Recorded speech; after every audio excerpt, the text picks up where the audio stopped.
con el tema que estamos viendo sobre las bienaventuranzas.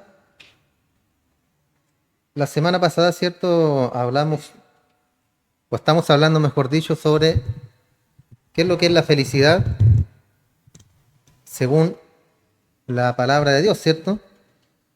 Porque el término, tenemos la felicidad del mundo y tenemos la felicidad, ¿cierto?, que nos entrega el Señor. Que el mensaje que vino a dar nuestro Señor es muy controversial, muy revolucionario también, incluso hasta el día de hoy. Él vino al mundo, la semana pasada quedamos en eso, vino a anunciar que el árbol, o vino a anunciar que la felicidad no crece en la tierra maldecida. ¿Cuál es la tierra maldecida? Donde vivimos nosotros ahora, ¿cierto? Donde habitamos. Esta tierra que fue recreada por Dios para que pudiésemos nosotros habitar en ella, que está maldecida. Es un mundo desechable, es un mundo que el día de mañana va a ser purificado, va a ser renovado por parte de nuestro Señor. Como lo dice Pedro, nuestro hermano Pedro, y va a ser purificada con fuego. Entonces, esta felicidad no crece en esta tierra maldecida, hermano. Y hay muchos que buscan esta felicidad. Quedamos en Salomón, que él fue el rey más impresionante que jamás vivió. Si alguien debió haber sido feliz, según el estándar del mundo, tenemos a Salomón, ¿cierto? Porque él tenía de todo, era muy rico en bienes, era de la línea real, descendencia del rey David. Y esta descendencia también es por la cual vendría el Mesías, nuestro Señor Jesús. Era era el linaje más noble y real de la historia del mundo. ¿Y por qué? Porque de ahí vendría nuestro Señor, el Mesías. No hubo nadie con mayor nobleza que Salomón. El palacio de él era lo mejor de la tierra. Estaba ubicado en la ciudad de Dios, Jerusalén. Su riqueza era tan inmensurable, el tesoro tan vasto, que no se podía contar, hermano. Tuvo edificios, siervos, viñedos, todo lo que un hombre podría desear. En el día de hoy, cierto, sería dinero, fama, de todo, casas, automóviles, todo lo que el corazón del hombre anhela.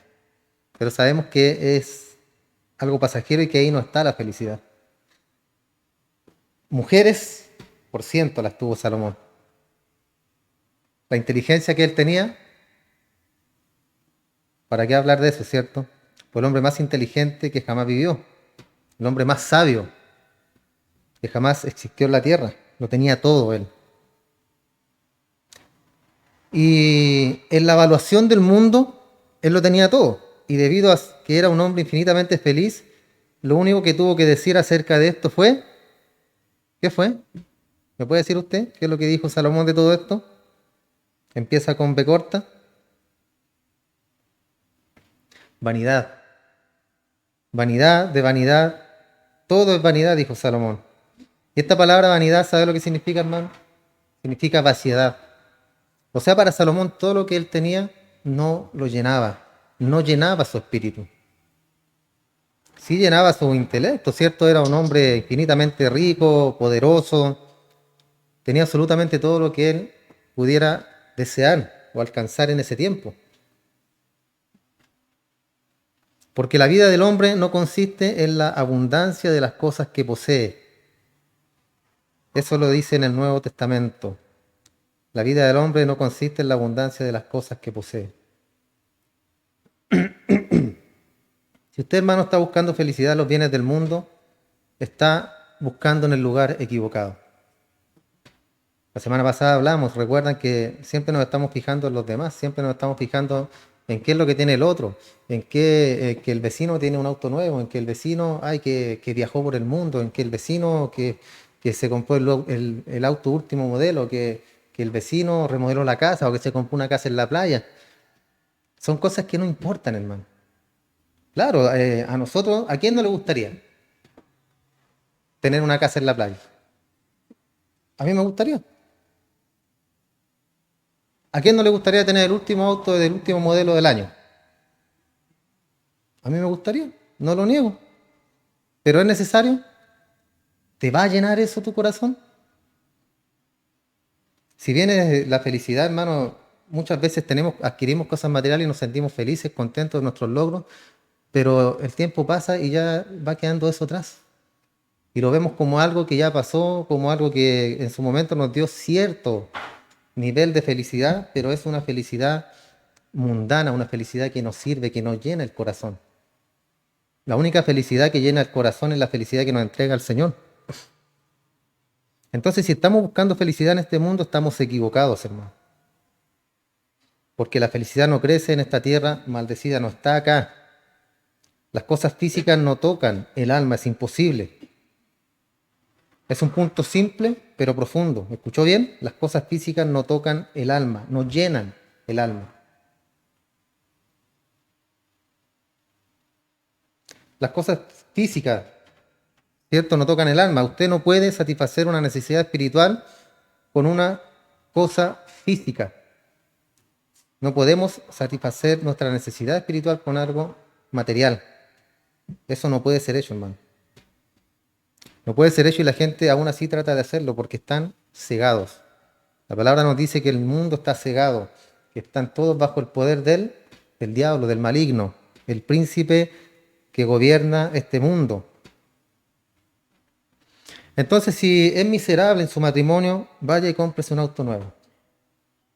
Si peleó con la señora, vaya de compras, satisfaga, ¿cierto?, esa necesidad. Muchas veces he escuchado a la mujer cuando está enojada, quizás voy a ir de compras. O sea, se ve en la tele, en las películas, yo no sé si realmente será así. Entonces esto nos va a hacer sentir mejor. ¿Pero por cuánto tiempo? ¿Un día? ¿2 días? ¿3 días? ¿4 días? Cuando adquirimos cosas, hermano, como lo dije recién, cuando adquirimos cosas materiales nos da cierta felicidad, pero no nos dura mucho. Cuando quieres comprarte, renovar tu auto, lo renuevas, ¿cierto? De primera vista, bonito, me encanta. Y después con el tiempo le vas viendo sus rayoncitos, que le vas viendo que tiene un sonido, que suena algo, y que la pintura aquí, allá, y ya no te gusta tanto el auto. ¿Y qué quieres hacer? Quiere cambiarlo otra vez.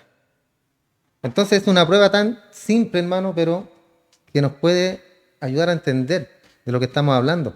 Las cosas materiales nos llenan. Una tele de 800 pulgadas ahí en la... Lindo, ¿cierto? Se ven los jugadores como del porte de uno, cuando ve el fútbol, las películas, a todo color, espectacular. Pero ¿cuánto dura esa felicidad? No dura mucho. Y la deuda dura harto, ¿cierto? Hasta que se paga. Entonces son cosas que nos llenan, hermano. Hermano, yo no estoy hablando de que usted no pueda comprarse una tele de 800 pulgadas si quiere deporte de la muralla. Yo no estoy diciendo eso. Ya, yo siempre se lo he dicho. Yo no estoy en contra del dinero, de que usted pueda ganar dinero y pueda obtener sus cosas. Lo que yo no estoy de acuerdo es es tener amor al dinero. En atesorar para uno, atesorar, atesorar. Y cuando hay necesidad en otro, no ayudarlo. O cuando hay necesidad en otra persona, no extenderle la mano. ¿Ya? Entonces, esto es lo que importa en todo esto, hermanos.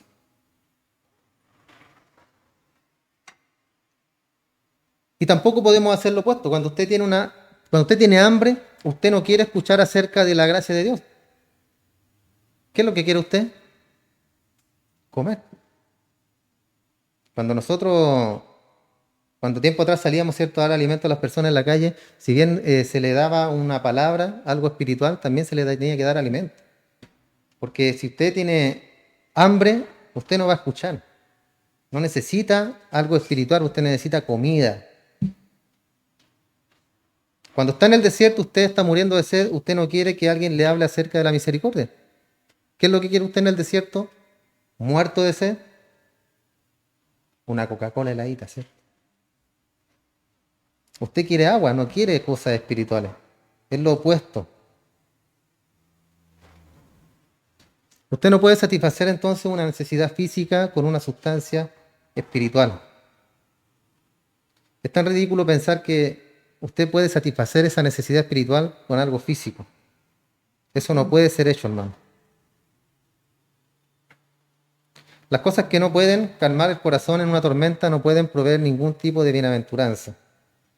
Imagínense a Saúl cuando estaba afligido, todas las joyas, todas las riquezas que él tenía, todas las joyas de su corona no podían hacer nada para conformarle. Que básicamente era tener dinero, tener poder. ¿Y qué le pasaba a él? Estaba afligido de espíritu. Era el rey, lo tenía todo también. Pero llegaba la necesidad espiritual y él no podía soportarlo, se volvía loco. Le daba la locura. El rey Belsasar, en el libro de Daniel, estaba bebiendo en una fiesta, ¿cierto? Como pocas que se ven en el Antiguo Testamento. Y mientras estaba ahí, ¿cierto? En Daniel 5:3, dice que estaba bebiendo vino en los utensilios de oro del templo. Él profanó los utensilios sagrados del templo de Dios, las copas. Todo esto era de oro y estaba ahí disfrutando. Y después, ¿cierto? Sabemos la historia, una figura como una mano de hombre se apareció en la pared y escribió: Mene, mene, tekel, uparsin. Pesado has sido en balanza y fuiste hallado falto. Y de pronto la Biblia dice que su semblante cambió, el semblante de él. ¿Y qué pasó? El vino ya que estaba disfrutando él con tanto gozo se volvió agrio en su boca. Ya no era lo mismo estar gozoso y bebiendo vino. Ahora estaba temeroso. El alimento fue como una roca en su estómago. Daniel 5:6 dice: entonces el rey palideció y sus pensamientos lo turbaron. Y se debilitaron sus lomos y sus rodillas daban la una contra la otra. ¿Qué pasó? ¿No tan hombre? ¿No tan machito ahí? Tomando vino ahí con los utensilios del templo, profanando el templo del Señor. Y una vez que vio esa revelación, esa escritura en el muro, ¿qué pasó con él? Ya todo cambió, hermano. Todo cambió. Su semblante, sus pensamientos lo turbaron, no sabía qué pensar de todo esto. Se debilitaron sus lomos y sus rodillas daban una contra la otra. Temblaba de miedo este hombre, pensando en que todo lo material, en que todo lo que podamos disfrutar en este mundo nos dará la felicidad y que no hay más que esto. La Escritura dice: cierto, comamos y bebamos porque mañana moriremos. Un pensamiento, hermano, muy, muy mundano, porque nosotros sabemos que estamos de paso por este mundo y que el día de mañana partiremos a la presencia del Señor. Somos forasteros en este mundo, estamos de paso. O cuando usted va de vacaciones a cierto lugar y va de paso solamente, usted no es de ahí. Usted pertenece acá, a su casa, a su hogar. Asimismo, hablamos en el modo espiritual. Los escogidos de Dios, los llamados de Dios, están de paso por esta tierra y el día de mañana irán de vuelta a la presencia del Señor, porque somos espíritu, ¿ya? Y el espíritu irá nuevamente a la presencia del Señor.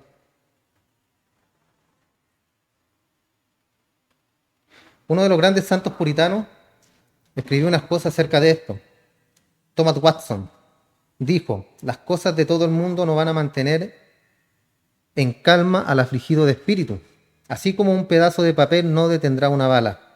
Los deleites mundanos tienen alas, escuche bien. Pueden ser comparados con aves que están en el jardín y se quedan por un poco tiempo, pero cuando usted se acerca a ellos, vuelan. Así compara este hombre los placeres mundanos. Están por un poco de tiempo y después se van. Como los pajaritos que uno siempre quiere agarrar una paloma o quiere agarrar un gorrión o algo. ¿Y qué hace el pajarito? Se va, vuela. Pero cuando usted se acerca a ellos, vuelan. Así las riquezas se harán alas y volarán como un águila. Proverbios 23:5. Son como el meteoro que pasa rápidamente, pero pasa y se aniquila a sí mismo. Son como un castillo de nieve que está bajo los rayos intensos del sol. Así son todos los placeres mundanos, hermano. Así son todas las cosas que están en este mundo. Por eso Salomón dijo que era vanidad de vanidad. De todo lo que está bajo el sol es vanidad, es vaciedad. No te puede llenar el espíritu, hermano, de todas estas cosas. No pueden llenar tu corazón, no pueden llenar tu hogar. Las cosas materiales no pueden llenar tu vida familiar, no pueden fortalecer tu espíritu, fortalecer a tus hijos, a tu esposa. Las cosas materiales no, hermano. Lo espiritual sí. Lo espiritual te llena, lo espiritual te reconforta. Pero van también, ¿cierto?, las cosas tomadas de la mano. Como recién lo hablábamos acerca del alimento, para hablarle a una persona, primero él tiene que estar con su mente libre, sin hambre, sin sed, sin nada, para que reciba la palabra del Señor. Y si yo veo que alguien tiene necesidad, ¿qué tengo que hacer? Ayudarlo. Ayudarlo y después darle el alimento espiritual, tanto el material como para comer, como también el espiritual.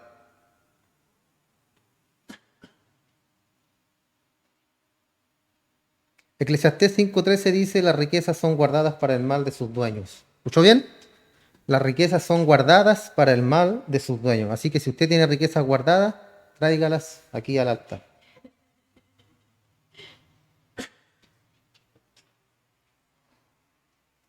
Las riquezas son guardadas para el mal de sus dueños. ¿Pero cuándo son guardadas para el mal del dueño?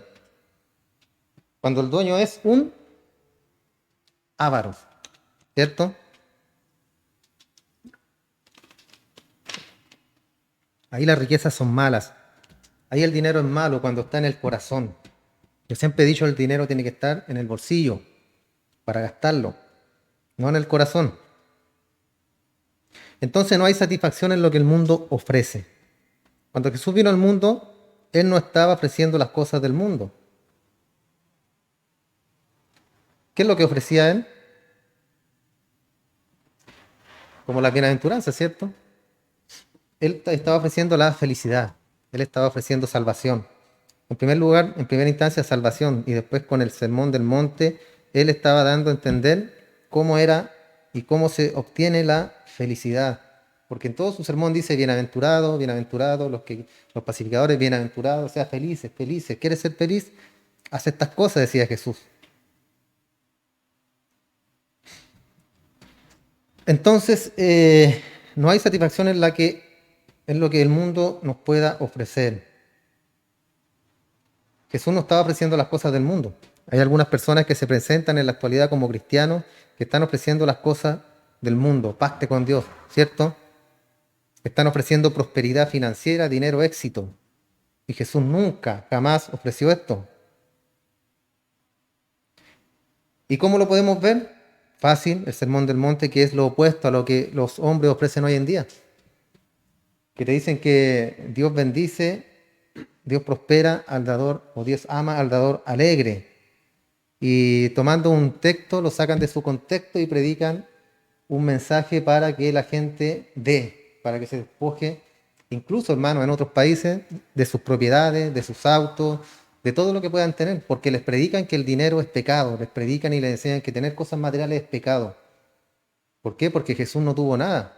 Y Él lo dice en su palabra, que Él no tenía ni dónde caerse muerto, ni dónde dormir, ni dónde recostar su cabeza. Y enseñan con esas cosas y la gente dice: ¡ay, verdad! Yo quiero ser como mi Señor. Y eso no es lo que la Biblia nos enseña, hermano. Si Dios te prospera, ayuda al que necesita. Eso es lo que la Escritura enseña.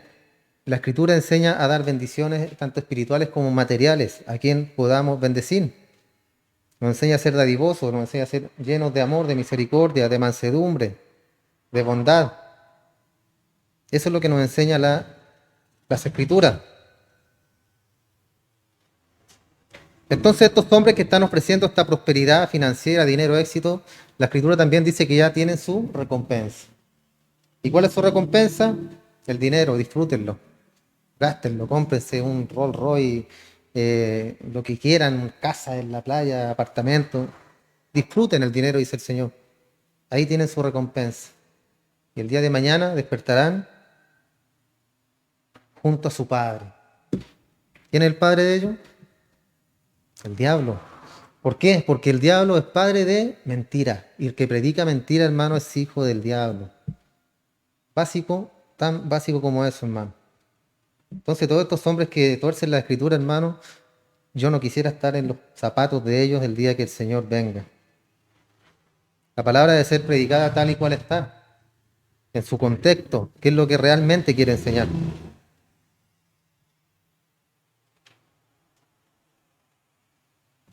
Entonces, nuestro Señor jamás ofreció estas riquezas terrenales. De hecho, las cosas del mundo se vuelven combustible para el orgullo, se vuelven combustible para la lujuria, se convierten en un lazo. Y Jesús mismo dijo que las cosas del mundo, las preocupaciones del mundo, las riquezas del mundo van a levantarse y van a ahogar la palabra. Son los espinos y le van a hacer a su alma lo que los espinos le hacen a sus vestidos. ¿Recuerdan la parábola del sembrador? De eso está hablando. Los espinos, las riquezas de este mundo, ahogan la palabra y la semilla se muere. Recuerden que la semilla se tira en la tierra y si la tierra es buena, la semilla germina y da fruto. Cuando la tierra es mala, la semilla se muere. Cuando la semilla no cayó en buena tierra o cayó en la piedra o cayó entre los espinos, como dice acá, ¿cierto? Ahogan la palabra, ahogan esa semilla y no la dejan tener fruto. Y muchas personas son así, hermanos, que se enfocan mucho en la riqueza y no en lo que realmente importa, que es lo espiritual.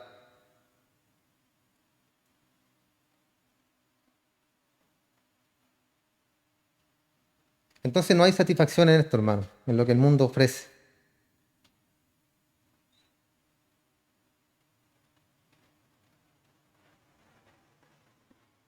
Entonces lo que Dios o nuestro Señor Jesús está diciendo en este sermón, que es un sermón incomparable en toda la Biblia, en toda la Escritura, no tiene comparación, son palabras del mismo Señor Jesús. Lo que Él está diciendo en estas bienaventuranzas es simplemente esto: nunca encontrará usted felicidad en este mundo. ¿Escuchó bien? Usted nunca jamás encontrará felicidad en este mundo. Pero usted podrá decir, pero yo soy feliz. Yo soy feliz con mi esposa, con mis hijos, yo soy feliz en mi hogar. Yo soy feliz. ¿Pero por qué usted es feliz?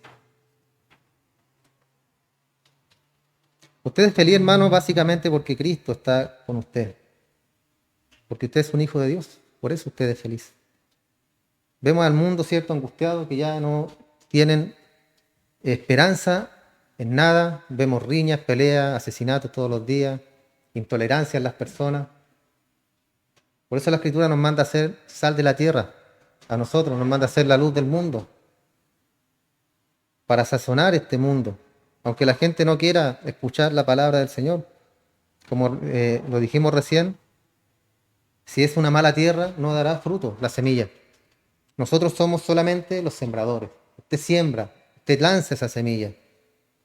Cae en la tierra, que es el corazón de la persona, y según la tierra germinará. Lo común es que la semilla se ahogue, ¿cierto? Que la pisen en la orilla del camino, que se la coman las aves del campo, que la ahoguen los espinos. Eso es lo común. La palabra dice que son, ¿cuántos los llamados? Muchos. ¿Por qué? Porque la predicación llega a muchas partes del mundo. Ese es un llamado. No es que el Señor te haya llamado y tú estés aquí, tú eres un llamado. Tú eres un escogido, no eres un llamado. Fuiste llamado y fuiste escogido. Los llamados son cuando se predica el Evangelio, estamos llamando al Evangelio y son muchos los que son llamados, pero son pocos los escogidos. ¿Escuchó bien? Los escogidos. No dice son pocos los que vienen al Evangelio, los que reciben a Jesús. Eso lo hemos estudiado muchas veces ya, hermano.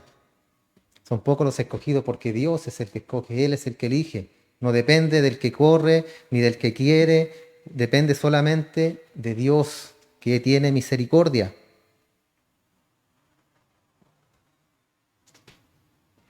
Entonces, nunca, jamás encontraremos la felicidad en este mundo. Sería como buscar a los vivos entre los muertos, cuando el ángel dijo, no está aquí. ¿Recuerdan? Cuando fueron a buscar a Jesús de entre los muertos, el ángel dijo, no está aquí. Asimismo, el Señor nos dice, si buscas la felicidad en este mundo, tú andas por todos lados buscando la felicidad y el Señor está ahí diciéndote, no, no está aquí. Pelu no está aquí. Cindy no está aquí. ¿Dónde está? Acá, adentro. En nuestro corazón, en nuestro interior. Ahí está la verdadera felicidad, hermano.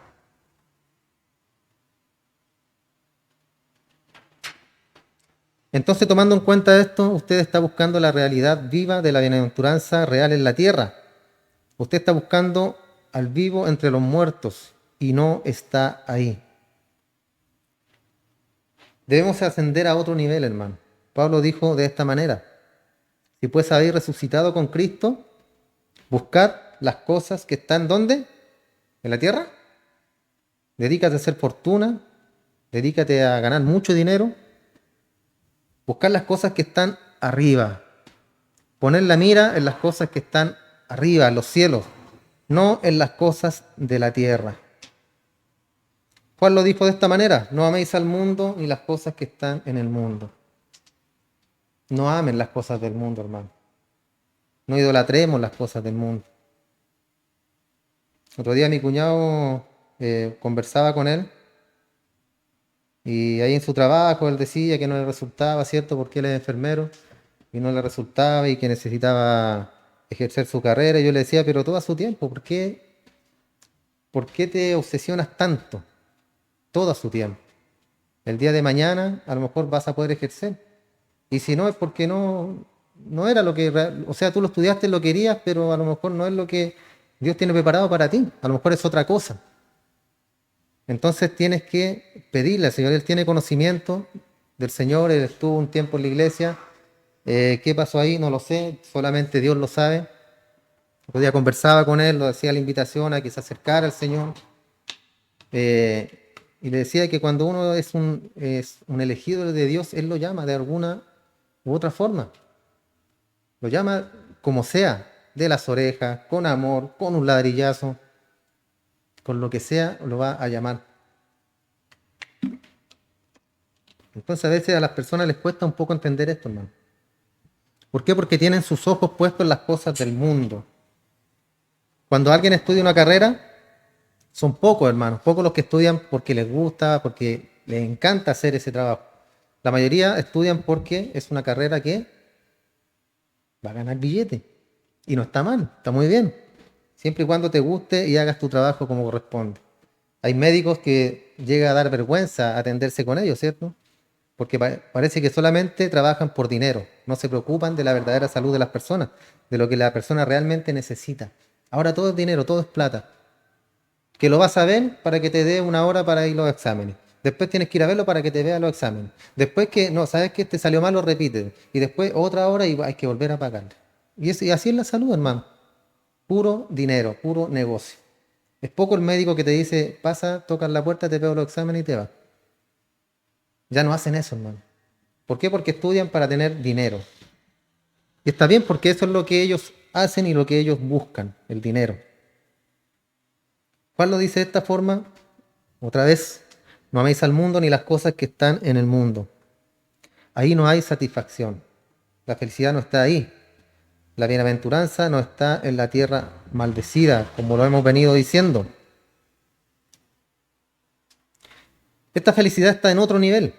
Y el sermón del monte lo va a llevar, o nos va a llevar a ese nivel. El sermón del monte tiene que sacarnos de este mundo, hermano. Tiene que sacarnos del estereotipo mundano que vemos a diario. No podemos nosotros conformarnos a este mundo o querer ser como la gente del mundo, hermano. No te, no te aflijas cuando veas que, incluso la escritura dice, cuando el inconverso o los hijos del diablo prosperan. Muchas veces la gente dice, ¿por qué yo no prospero? Yo soy un hijo de Dios. Y mi vecino que es mundano, ordinario, garabatero, escucha reggaetón, él sí prospera. Tiene un auto del año, tiene una hermosa casa, siempre anda bien vestido. ¿Y yo por qué no puedo prosperar como él? Esa es una persona que no conoce a Dios, hermano. Que no conoce a Dios. Porque nosotros tenemos que mirar las cosas que realmente importan. Que tenemos vida, tenemos salud. Yo siempre he dicho, teniendo vida, salud y trabajo, el resto tiene que solucionarse con esas tres cosas. Porque teniendo vida yo puedo solucionar mis problemas. Teniendo salud puedo levantarme cada mañana, gracias a Dios, y poder iniciar mi día. Y teniendo trabajo puedo sustentar mi hogar cada día. El resto nos apoyamos en el Señor y Él nos guía, hermano. Él nos guía. No debemos de mirar a nuestro alrededor y pensar que nosotros tenemos que ser igual que ellos. Debemos alabar al Señor, como decía Pablo, y sé vivir muy bien con lo poco, casi nada, pero sé vivir también en abundancia. Recuerden que Pablo tenía billetes, pero él, ¿qué es lo que hizo? La religión, que era, se educó a los pies de Gamaliel, era un experto en la escritura, un teólogo excelente, Pablo, tenía riquezas, tenía de todo, hermano. Y él dijo, lo tengo todo por estiércol, por basura, por amor al Evangelio de Jesucristo. Entonces Él nos enseña, hermano, el estándar de vida que debemos tener nosotros. ¿Cuáles deben ser nuestras metas? Y las metas deben ser netamente espirituales. Vuelvo a repetir, yo no quito que trabajes, que tengas tus cosas y que puedas surgir. Yo no estoy diciendo eso. Pero sí darle importancia a lo que realmente necesitamos, que es la paz interior. Así que olvídate de tu vecino, olvídate del auto de tu vecino. Da gracias a Dios porque tienes vida, salud, tienes una esposa que de repente es mañosa, pero te ama, te soporta, te atiende. Unos tenemos hijos maravillosos, ¿cierto? Los que tenemos hijos, que nos aman también. Entonces todas esas cosas debemos mirar antes de las cosas materiales, hermano. Si el vecino prospera, qué bueno. No es mi problema, a mí no me importa. Yo me la arreglo yo con mi hogar, con mi casa, con lo que yo tengo. Y gracias a Dios no me ha faltado nada. Cuando se esté muriendo de hambre, hermano, o cuando no tenga dinero, ahí le creo, aflíjase. Pero hasta por ahí nomás. ¿Por qué? Porque como siempre lo he dicho yo, somos hermanos. Y como hermanos debemos ayudarnos. Como hermanos debemos estar en las buenas y en las malas. Ofreciendo ayuda espiritual y también ayuda material a quien lo necesita. Para eso estamos la iglesia, para eso estamos los hermanos. No solamente para decirle, pucha hermano, yo voy a orar por ti. A lo mejor el hermano no necesita, o sea, necesita que oren por él, pero también necesita que se pongan con él también. Y eso nosotros debemos ser hombres y mujeres dadivosos con lo que Dios nos entrega. Yo siempre le he dicho, uno es canal de bendición. Dios te bendice para que tú bendigas a los demás. Si Dios te bendice y tú guardas, Dios no te va a bendecir más. Porque está viendo que tienes un corazón avariento, que solamente quiere guardar y no quiere bendecir a los demás. Dios emplea sus canales para bendecir a las personas, hermano. Y no mirando quién es, no mirando quién sea. Así que si Dios te pone a alguna persona en el camino para bendecirlo, bendícelo, ¿no? No lo mandes a la iglesia, no lo mandes con el pastor, que el pastor va a ver ahí qué hace. No. Dios nos pone en el camino a cada uno de nosotros a personas para ayudarlo y para bendecirlo. ¿Está bien? ¿Amén o no amén? Amén, ¿cierto? Aunque también hay excepciones, que ahí entramos en otro punto, que debemos ser también sabios. Debemos ser sabios para poder ayudar también.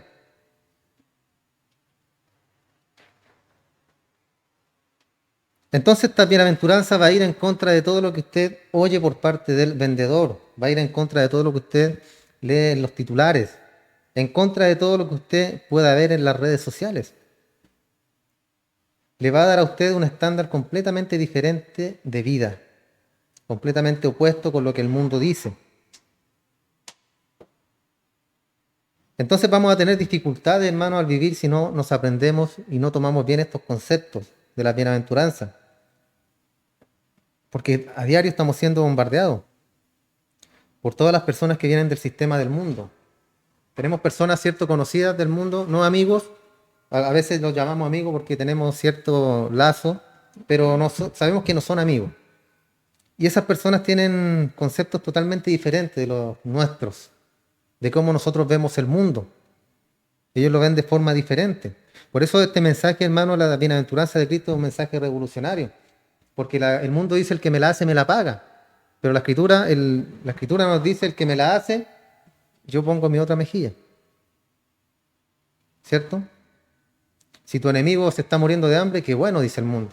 Qué bueno, se lo merece. Que se muera de hambre. Bien merecido se lo tiene. Pero la escritura, ¿qué nos dice a nosotros? Si tu enemigo tiene hambre, dale de comer. Entonces es algo que no podemos entender, hermano, que no comprendemos. Pero a medida que vamos avanzando, Dios nos va a abrir el entendimiento y nos va a ir dando mayor sabiduría y revelación de la palabra. Entonces,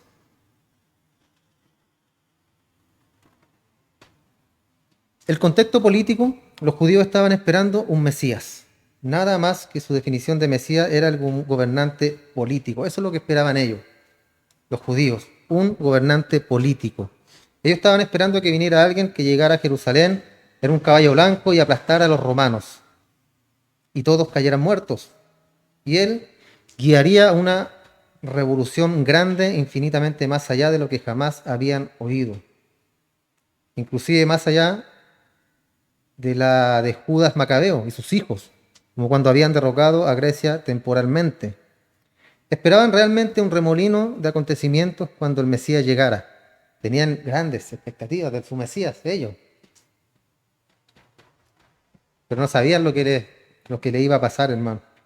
Y ahí donde vemos, ¿cierto?, el pensamiento humano, el pensamiento básico, hermano. Y estos hombres que eran estudiosos, hombres que sabían la ley, conocían la ley, la Torá, la conocían, hermano, pero ¿cómo la interpretaban? Jesús les dijo, ustedes son ciegos, guía de ciegos. Víboras les dijo. Por eso no lo querían, pues, hermano. Víboras les dijo a estos hombres. Porque estaban esperando a un líder político, hermano. O sea, ellos tenían puesta su mente en las cosas de dónde? De aquí, de la tierra, del mundo. Ellos no estaban viendo las cosas de forma espiritual. Entonces ellos pensaban que él los guiaría a una revolución grande, infinitamente más allá de lo pensado. Esperaban un remolino de acontecimientos cuando el Mesías llegara. Estaban esperando cosas políticas estos hombres. Trataron de hacer de Jesús un rey en Galilea cuando comenzó su ministerio por primera vez. Lo dice en Juan. Porque vieron un estado de beneficencia social. ¿Qué hizo Jesús cuando él vio que lo querían hacer rey? Se arrancó, pues, hermano. Se arrancó porque eso no es lo que él venía a hacer a la tierra. Él venía obviamente a libertar, pero venía a libertarlos de manera espiritual, no como estos judíos querían. Querían gobernar, querían salir del yugo de los romanos.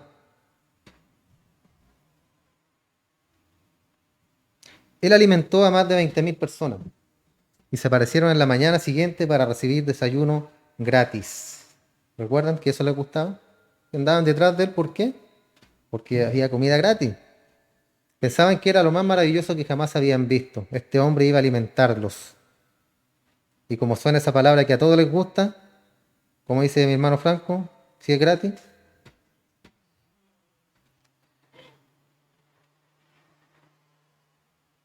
Entonces ellos pensaban que iba a existir un estado de bienestar. ¿Has escuchado esa palabra? El estado de bienestar. Constante. Nunca más tendría que trabajar. Él simplemente los iba a alimentar. Ese es el típico pensamiento del flojo, ¿cierto? Que quiere que todo le den, que no quiere hacer nada para ganarse las cosas, que todo llegue ahí en bandeja. Ojalá ni levantarse de la cama, porque está tan calentito en la mañana, que le lleven todo a la casa. Entonces estos hombres veían lo político en todo esto. Estaban diciendo cómo podía satisfacer la humanidad de ellos. Entonces el Señor Jesús pasó por en medio de ellos y los dejó. Él no quería ser ese tipo de rey. Eran otros los planes que estaban destinados a Jesús. Los judíos estaban esperando un reino político, pero Jesús nunca, jamás, Él les ofreció uno. Él ese día vio a Pilato cuando estaba en medio de la burla de un juicio y Pilato le dijo, ¿eres un rey? Jesús le dijo, tú lo has dicho. Pilato le dijo, bueno, ¿qué tipo de rey eres tú? Él dijo, te voy a decir una cosa, mi reino no es de este mundo. No había nada oculto. Mi reino, si fuera de este mundo, mis soldados, mis discípulos pelearían por mí. Pero mi reino no es de este mundo. Ahí vemos esas palabras, hermano, que él nunca se enfocó en lo terrenal. Él tenía su papel clarísimo.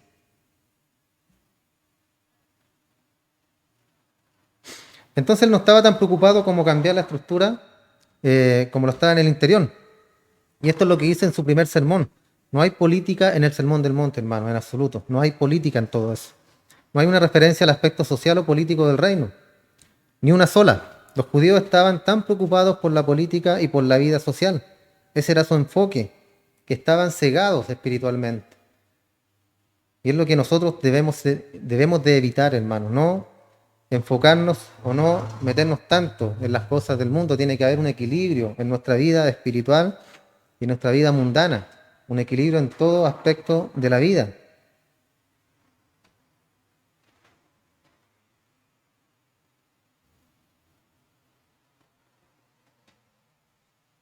Entonces Jesús no hace referencia en esto en lo absoluto. El énfasis está en ser. Y esta es la palabra que debemos enfatizar. No en gobernar o en poseer, sino en ser. En otras palabras, no buscaba lo que los hombres hacen. Él busca lo que los hombres son, porque lo que los hombres son va a determinar lo que el hombre va a hacer. ¿Escuchó bien? Lo que el hombre es lo que va a determinar lo que él va a hacer. Todos los ideales que son dados en el Sermón del Monte son contrarios a las ideas mundanas acerca del gobierno, las ideas humanas acerca del reino. De hecho, las personas más exaltadas en el reino de Cristo serán las más bajas, de lo más bajo en la evaluación del mundo. Y lo podemos ver en Juan el Bautista, que fue el hombre más grande que jamás vivió, obviamente después de Cristo. En lo que el mundo concierne, Juan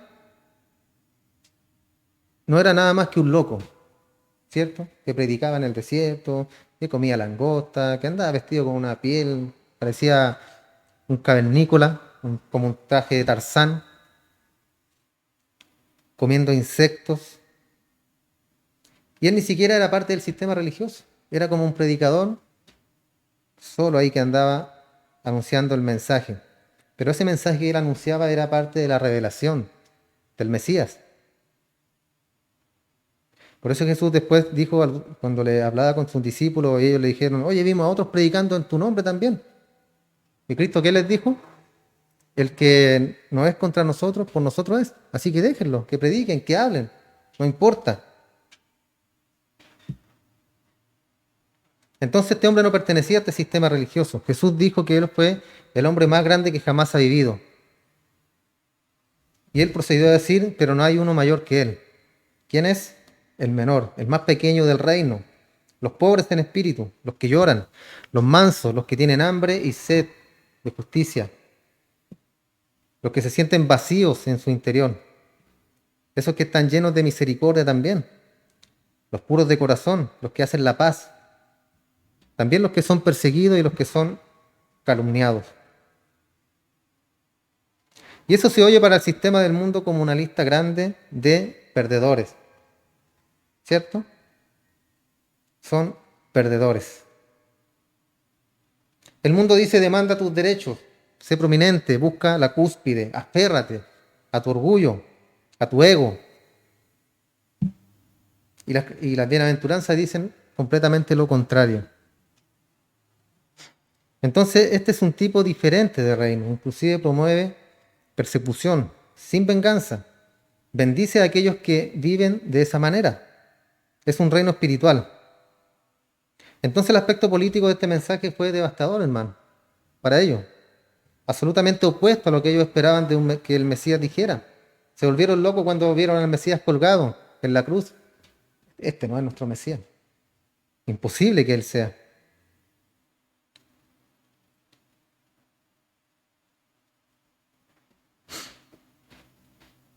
Entonces hemos visto un poco del contexto bíblico, hermano, y un poco más del religioso. También vimos la perspectiva de Mateo, algo de cómo el mundo lo vería, de la política de esto, pero ahora veamos una escena religiosa. Jesús estaba confrontando a una sociedad muy religiosa. De hecho, una sociedad llena de gente religiosa. Eran ritualistas, profesionales. Y ese es un trasfondo importante en todo esto, porque con todo lo que les estaba hablando Jesús en el Sermón del Monte, con todo lo religioso que eran ellos, costaba un poco que le entraran estas palabras. Era como cuando nosotros empezamos, bueno, Dios me dio esa, no revelación, pero puso en mí cuando empezamos a hablar de la salvación, que fue un tema muy controversial acá en la iglesia, hermano. Muy, muy controversial. Incluso hasta mi esposa quería crucificarme. Pero yo decía, bueno, si es la palabra del Señor, está bien. Si la Escritura lo dice, está bien. Y así hay muchas personas que son religiosas, hermano. Religiosas y dicen, no, yo creo lo que dice el pastor. Si el pastor lo dice, es cierto. Si el pastor lo predica, es porque es verdad. ¿Por qué? Porque él recibe la revelación de Dios. Hay muchos pastores que son sinceros, hermanos, muy sinceros en predicar. Muchas veces se equivocan. Yo me puedo estar equivocando cuando predico. Pero no, muchas veces no se hace por maldad. Como lo vimos, ¿cierto? De vuelta ahora con los que predican la doctrina de la prosperidad, de las ofrendas y todo eso, es algo distinto. Yo puedo estar equivocándome ahora y me pueden corregir y está bien. Por la escritura no hay problema. Y, y debemos recibir esa corrección cuando está en lo correcto. Las personas religiosas cuesta mucho, hermanos, mucho, mucho, mucho. Las personas, acá, ¿cierto? Los pentecostales son muy difíciles de poder conversar con ellos. Así como otras religiones también, católicas, los católicos, los mormones, los testigos de Jehová, tienen sus ideas ellos. Entonces, estos hombres en este tiempo también eran muy religiosos y el mensaje que traía Cristo era controversial, era revolucionario, no lo podían aceptar ellos.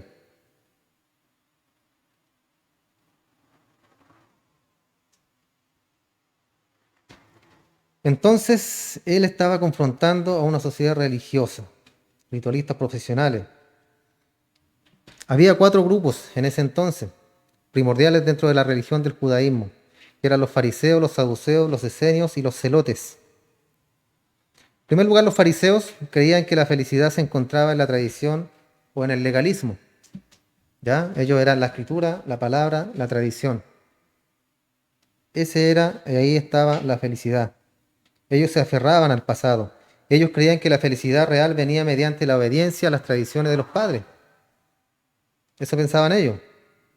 Los saduceos creían que la felicidad se encontraba en el presente, en el modernismo, que hoy en día también está, valga la redundancia, de moda, en el liberalismo, no en el pasado. Ellos decían tenemos que hacerlo aquí y ahora. Una religión actualizada, un liberalismo nuevo. Olvida el pasado, olvida lo antiguo, estamos en otros tiempos.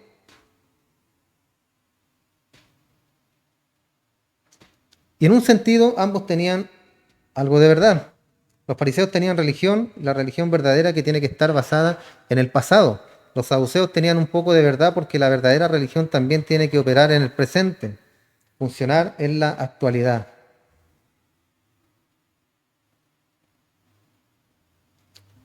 Así también hay mucha controversia en las iglesias por la alabanza, por el tipo de música que se toca. Antiguamente decían que la guitarra eléctrica era del diablo y no podía estar en las iglesias, la batería era del diablo y tampoco podía estar, solamente el bombo, solamente el banjo, y, y hacían que las personas, ¿cierto?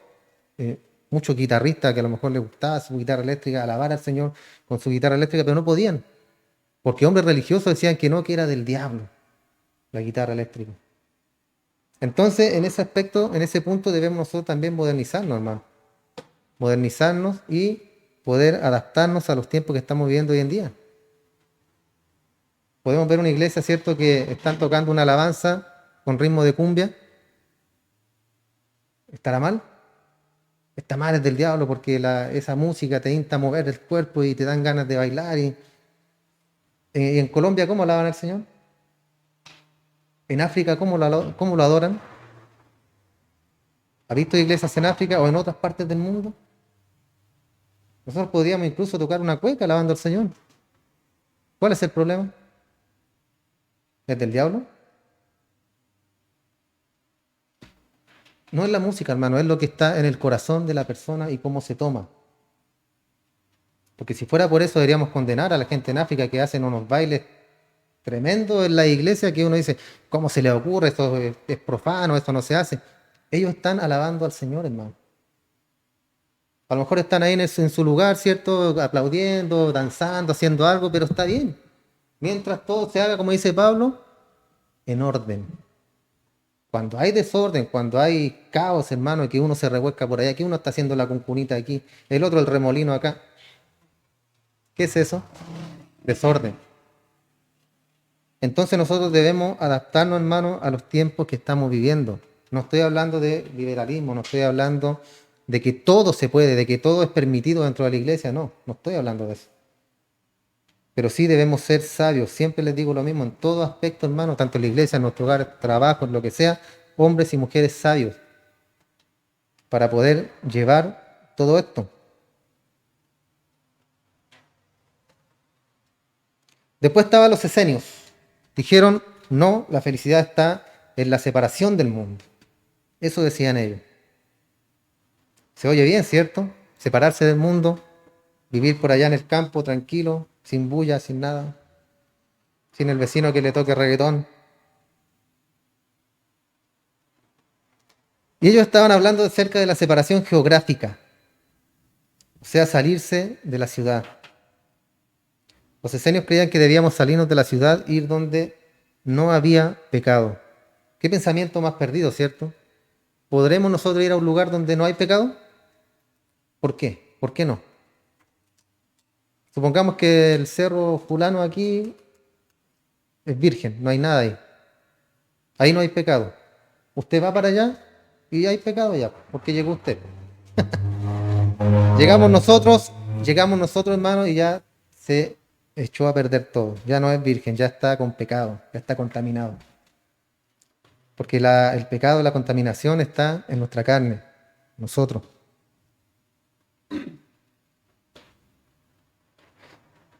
Entonces los fariseos, los saduceos, los esenios y luego estaban los celotes.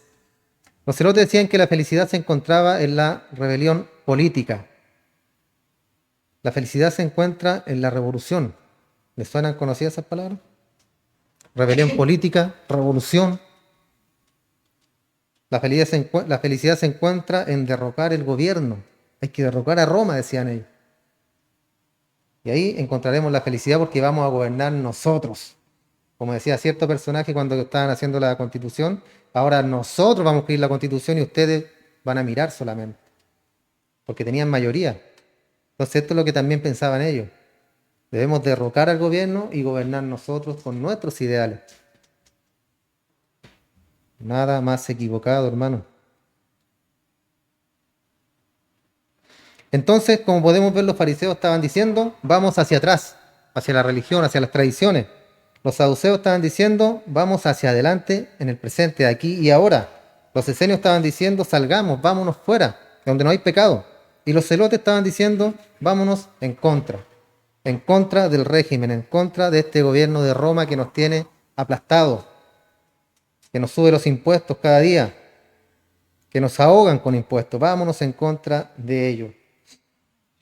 Y los fariseos eran nostálgicos, los saduceos eran modernistas, los esenios eran los que se aislaban. Estaban ahí apilados en un monasterio en algún lugar y los celotes eran los llamados activistas sociales religiosos. Un desastre total. Era un desastre, hermano. Tenemos los religiosos que viven en el pasado, los liberales que están tratando de inventar una nueva religión para la actualidad, personas que creen en la vida santa, que creen que la vida santa es una cuestión geográfica, que debemos estar aislados, como los monasterios que conocemos, ¿cierto? Monasterios, las personas célibes también que se van ahí, aparte, aisladas para tener, como según ellos dicen, comunión con Dios y estar libres de pecado. Cuando la Escritura nos enseña lo contrario, que debemos estar en medio de la gente, que debemos ser la luz del mundo, que debemos ser la sal de la tierra. Entonces tenemos a personas que creen que la vida santa es una cuestión de geografía y que simplemente quieren asegurarse de que nunca se acerque a nada que se vea como pecado. Y después tenemos personas que creen que la religión es cuestión de desafiar desfilar y marchar en algún lugar. Entonces Jesús estaba confrontando a una sociedad enteramente religiosa. Todos tenían su propia idea, sus propios conceptos, como hoy en día. También es lo mismo. Y el punto que Jesús estaba presentando era, oigan, ¿saben una cosa? Todos están equivocados. Todos. Todos están mal. Para el fariseo, Jesús le estaba diciendo, la religión no es cuestión de asuntos externos. Para el saduceo le estaba diciendo, la religión no es un tema de filosofía humana inventada para acomodarse al día actual. Y al esenio le estaba diciendo, la religión no es un tema de ubicación geográfica. Y a los celotes, la religión no es cuestión de activismo social.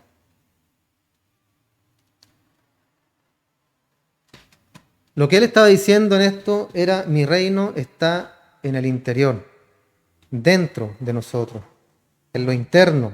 Y ese es el punto, hermano. Ese es el mensaje de Jesús al mundo. Esa es la base entera del Sermón del Monte, que está dentro de nosotros y no fuera, no en el exterior. Recuerden que nosotros somos el templo del Espíritu de Dios. El Espíritu de Dios mora dentro de nosotros. Por eso esto es algo interior, es algo que trasciende, hermano, esta vida, que trasciende lo material. Es algo que va más allá de nuestra vista, de nuestra mente, que a veces nuestra cabecita de pollo le cuesta mucho entender estas cosas, que son espirituales.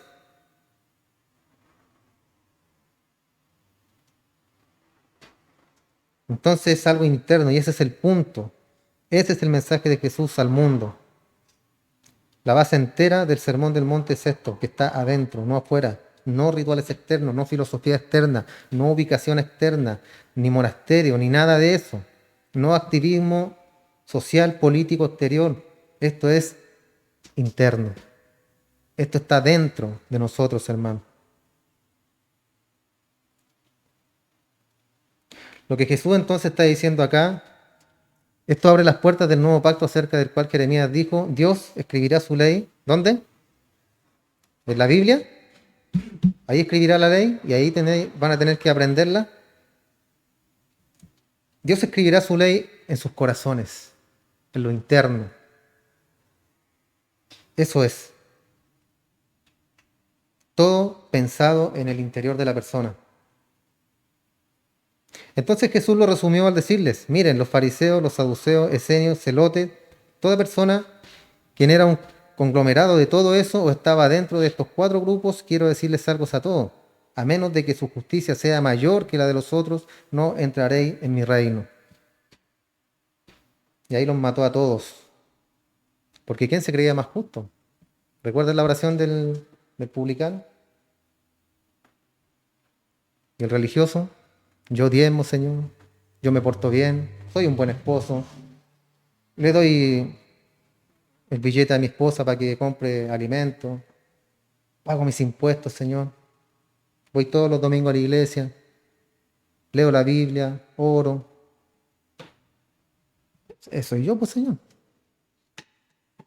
¿Y el publicano qué dijo? Una oración tan simple, hermano.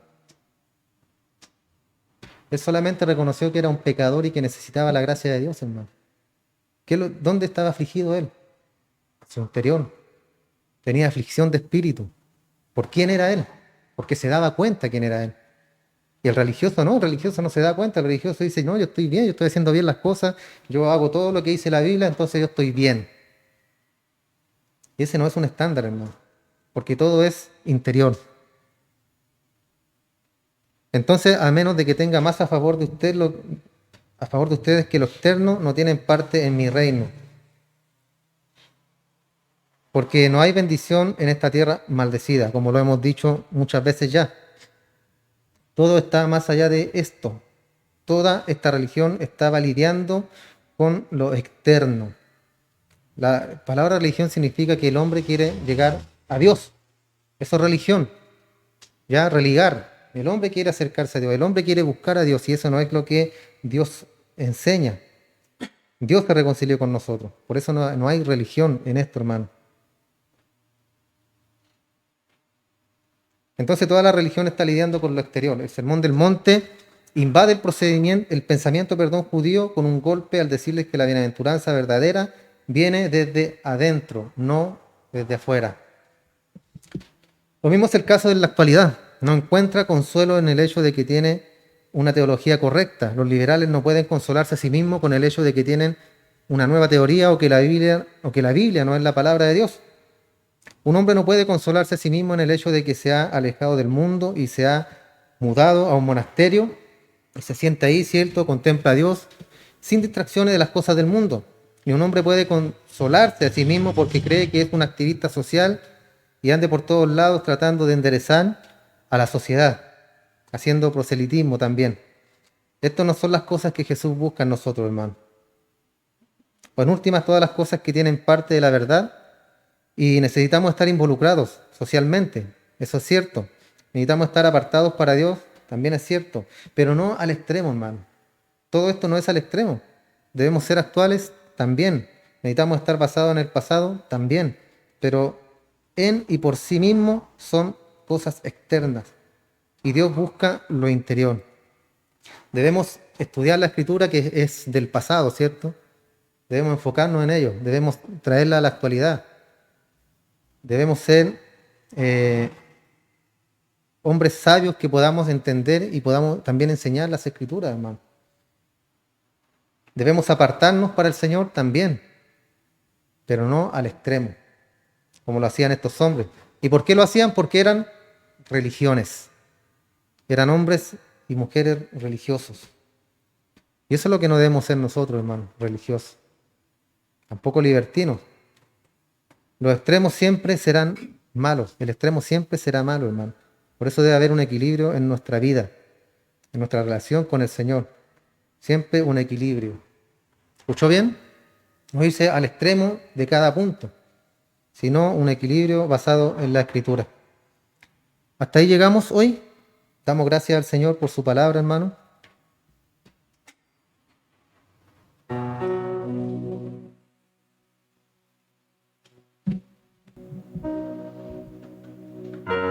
Señor, te damos muchas gracias, Padre.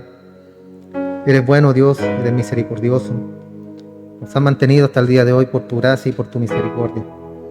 Señor, ayúdanos a entender estas palabras, que sean palabras llenas de vida para nosotros, mi Señor. Que nos ayuden a entender que la felicidad no está en las cosas que pueda tener el hombre, en lo que pueda conseguir. La verdadera felicidad está en lo que tú nos entregas, Señor. Un hogar, una familia, el dinero suficiente para poder mantenernos cada día. La felicidad del hombre no consiste en las cosas materiales. La felicidad del hombre consiste en ti, Señor. En tenerte a ti, Padre. Porque tú nos darás consuelo. Porque tú nos darás, Padre, la felicidad. Tú nos darás el amor. Tú nos darás la paz. Tú nos darás la misericordia, la mansedumbre, las fuerzas que necesitamos cuando estemos en problemas. Tú, Señor, nos darás esa paz que necesitamos cuando estemos en la enfermedad. Tú, Señor, nos darás el consuelo cuando estemos en la tristeza. Esa felicidad, Señor, está en nuestro interior. No debemos enfocar nuestra felicidad en las cosas del mundo, porque no llegaremos a ninguna parte, Señor. Al contrario, viviremos infelices. Viviremos infelices porque no vamos a poder conseguir lo que nuestra carne, lo que nosotros como seres humanos queremos obtener. Nos vamos a frustrar, Señor. En cambio, si buscamos las cosas de arriba, si buscamos lo espiritual, tu palabra dice que tú vas a añadir, Padre, todo lo que nos fuera necesario, todo lo que nos faltare, tú lo vas a suplir en nuestra vida. Buscad primeramente el reino de Dios y su justicia, y las demás cosas vendrán por añadidura, dice la Escritura, Señor.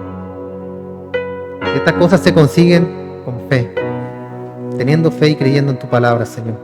En que tú estarás con nosotros, en que tú estás con nosotros cada día.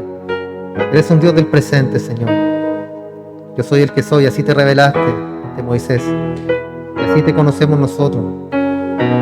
Un Dios del presente, un Dios eterno, un Dios que no trasciende. Ese eres tú, Padre, en el cual hemos confiado y en el cual ponemos nuestra vida en el día de hoy. Ponemos nuestra vida, nuestra salud, nuestra economía, nuestros trabajos. Todo lo ponemos en tus manos, Señor. Y prospéranos a cada uno, Padre, según y conforme a tu voluntad, mi Señor. Toca nuestros corazones también para ayudar al hermano en necesidad. Toca nuestras vidas, nuestros corazones para ayudar a aquel que está padeciendo alguna enfermedad también, Dios. Tú eres poderoso, Padre.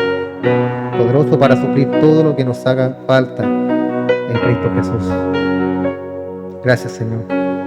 Recibe la alabanza, recibe todo lo que hemos hecho el día de hoy como una ofrenda ante tu presencia, Padre amado.